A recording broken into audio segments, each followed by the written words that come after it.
Buenos días, continuamos con la unidad 1, Introducción al sistema tributario, el impuesto de la renta de las personas físicas. En el día de hoy vamos a hablar de los siguientes puntos. ¿Qué rentas se declaran en cada periodo? Los obligados y los no obligados, la forma y plazos de presentación. En cuanto a qué renta se declara en cada periodo, hay que hablar en principio del periodo impositivo y el devengo, de la regla general que está incluida en el artículo 12 de la ley del impuesto.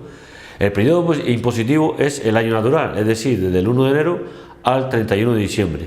Y el devengo es el último día del año natural, es decir, el 31 de diciembre.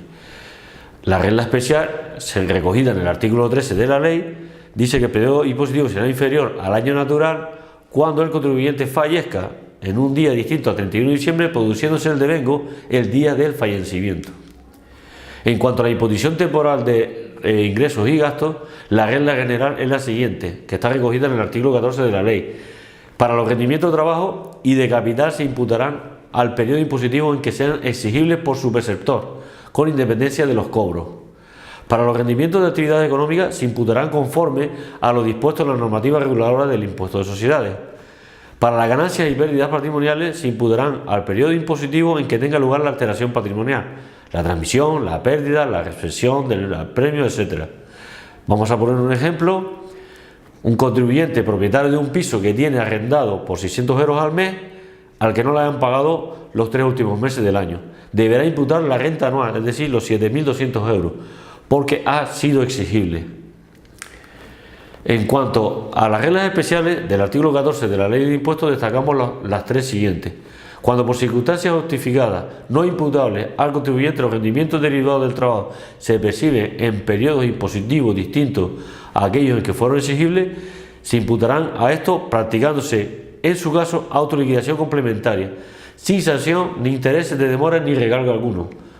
Por ejemplo, si un contribuyente recibe en 2017 atrasos correspondientes al año 2014, deberá presentar una declaración complementaria en el año 2017, incluyendo los atrasos que en su día no se declararon.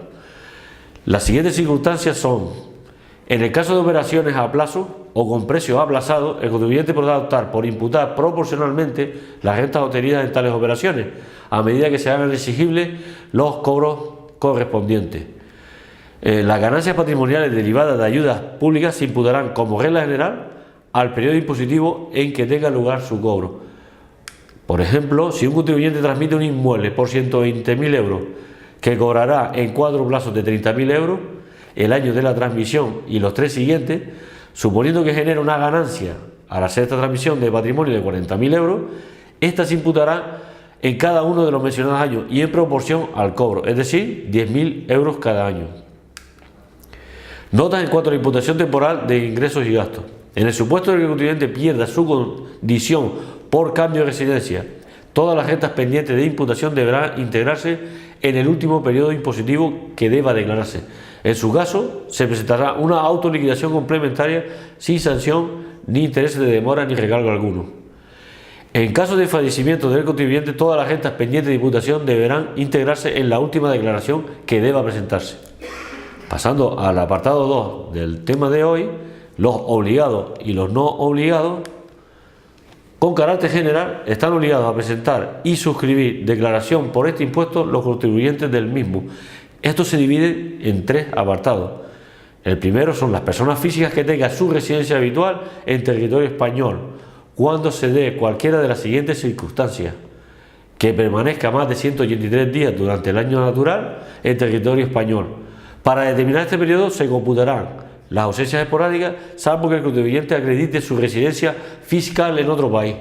En el supuesto de países o territorios considerados como paraíso fiscal, la Administración tributaria podrá exigir que se pruebe la permanencia en este durante 183 días.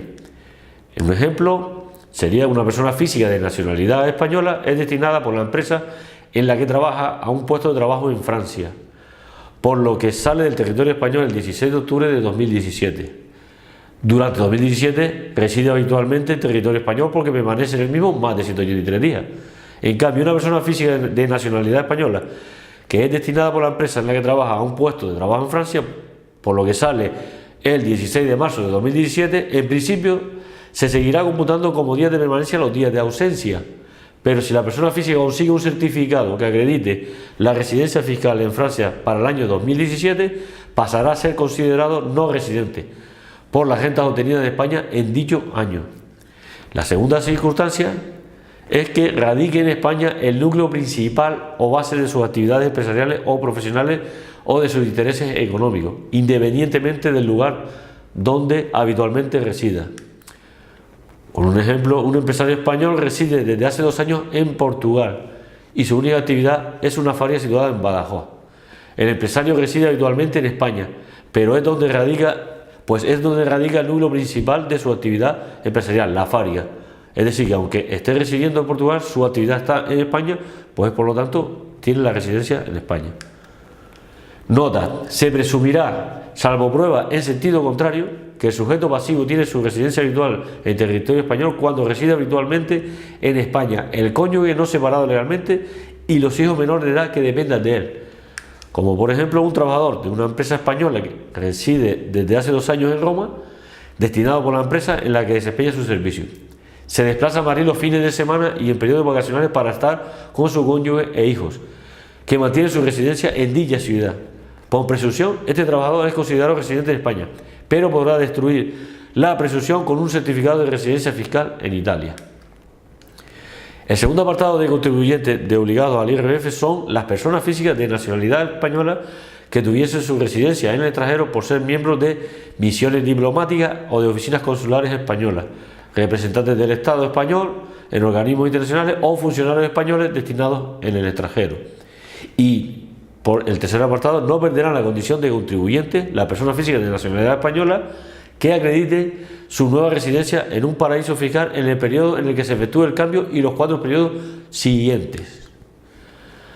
Por otra parte, no están obligados a presentar declaración por el impuesto sobre la renta de las personas físicas los contribuyentes en los que concurran todas y cada una de las circunstancias que se establecen en el artículo 96 de la ley, cuyas rentas proceden exclusivamente de las siguientes fuentes: rendimiento del trabajo con los siguientes límites: 22.000 euros brutos anuales cuando la renta proceda de un único pagador y 12.000 euros brutos anuales cuando se perciba el rendimiento de trabajo en los siguientes supuestos: cuando procedan de varios pagadores, salvo que la suma de las cantidades percibidas del segundo y restantes pagadores por orden de cuantía no superen 1.500 euros anuales; cuando se perciban pensiones compensatorias del cónyuge o anualidades por alimentos de personas distintas a los padres, o bien de estos cuando se persigan sin mediar decisión judicial; cuando el pagador de los rendimientos del trabajo no esté obligado a retener; y cuando se perciban rendimientos íntegros del trabajo sujetos a tipos fijos de retención.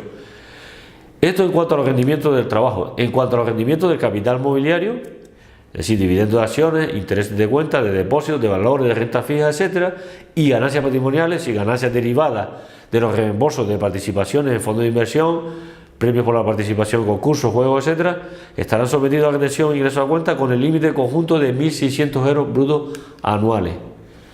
En cuanto a rentas inmobiliarias imputadas, rentas del capital mobiliario no sujetos a retención derivados de letras del Tesoro y subvenciones para la adquisición de viviendas de protección oficial o precio tasado con el límite conjunto de 1.000 euros brutos anuales. Y por último, contribuyentes que obtengan exclusivamente el rendimiento del trabajo, de capital o de actividades profesionales, así como ganancias patrimoniales, con el límite conjunto de 1.000 euros brutos anuales y pérdidas patrimoniales de cuantía inferior a 500 euros. Hay que señalar que ninguna de las cuantías o límites anteriores se incrementarán o ampliarán en caso de tributación conjunta de unidades familiares. Un ejemplo para esto es que, por ejemplo, doña Marta García ha obtenido la siguiente renta en 2017: 14.000 euros brutos anuales de rendimiento del trabajo, 500 euros de reembolso de una letra del Tesoro y 20 euros de interés en una cuenta de ahorro. Doña Marta no tendrá obligación de presentar declaración para este periodo. Y pasamos al último apartado de hoy, que son las formas y los plazos de presentación. El plazo de presentación abarca con carácter general desde el 2 de mayo hasta el 30 de junio, cualquiera que sea el resultado de la cuota diferencial. Este plazo determina en cada ejercicio la orden que fija el modelo de presentación de la declaración del mismo. El lugar de presentación será la delegación de la Administración de la Agencia Tributaria en cuya demarcación territorial tenga el contribuyente su domicilio fiscal, o bien en las oficinas de banco o cajas de ahorro situadas en la provincia correspondiente. Actualmente la declaración se elabora con el programa de ayuda padre a través de la página de la agencia tributaria y con los datos personales y fiscales que también se podrá obtener electrónicamente. En cuanto a la autoliquidación, los contribuyentes al tiempo de presentar su declaración deberán determinar la deuda tributaria correspondiente e ingresarla. El ingreso podrá fraccionarse en 2 plazos sin recargos ni intereses. Al tiempo de presentar la declaración se ingresará el 60% y el 40% restante se ingresará en el plazo reglamentario, que normalmente va del 1 al 5 de noviembre. Y en cuanto al borrador de la declaración, los contribuyentes podrán solicitar a la Administración Tributaria les remita a efectos meramente informativos un borrador de la declaración. Recapitulando los temas que hemos dado hoy, hemos de recordar que hemos hablado de qué rentas se declaran en cada periodo, quiénes son los obligados y los no obligados, y cuáles son las formas y los plazos de presentación. Un saludo y hasta la próxima sesión.